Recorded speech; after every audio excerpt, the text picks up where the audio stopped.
Puja I'm sorry. నేను అలా మాట్లాడడం తప్పే. సారీ చెప్తున్నాను కదా. మాట్లాడొచ్చు కదా. ఏం మాట్లాడాలి?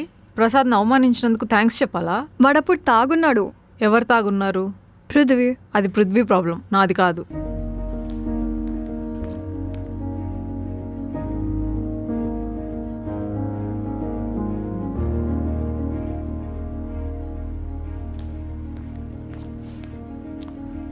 అవసరమా నీకు ఇదంతా? పెళ్ళైపోయిన అమ్మాయి వెనకాల పడతావేంట్రా? పెళ్ళైన అమ్మాయి వెనకాల పడినంత బ్యావర్స్ గాని కాదు నేను. తనకి పెళ్ళైందని తెలియక లవ్ చేశాను. కానీ ఇప్పుడు తెలిసింది కదా.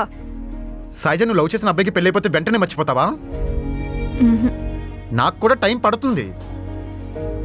మీరు తాలిబొట్టు వేసుకోండి లేకపోతే మానేయండి అని పెళ్ళైందని చెప్పండి. పూజ హస్బెండ్ని అవమానించడం నా ఉద్దేశమే కాదు. తను నాకు దక్కలేదన్న కోపం. ఆ రోజు అలా మాట్లాడినందుకు నేను ఇంకా గిల్ట్ ఫీల్ అవుతున్నాను. ఏం చేయమంటావు? మీ అబ్బాయిలేంట్రా, మీరు లవ్ చేసిన అమ్మాయి వెనకాల పడతారు, కానీ మిమ్మల్ని లవ్ చేసిన అమ్మాయిని మాత్రం పట్టించుకోరు. ముందది, తర్వాత ఇది. ఎందుకలా? సెకండ్ ఆప్షన్ ఎలాగో బ్యాకప్ ఉంటుంది కదా.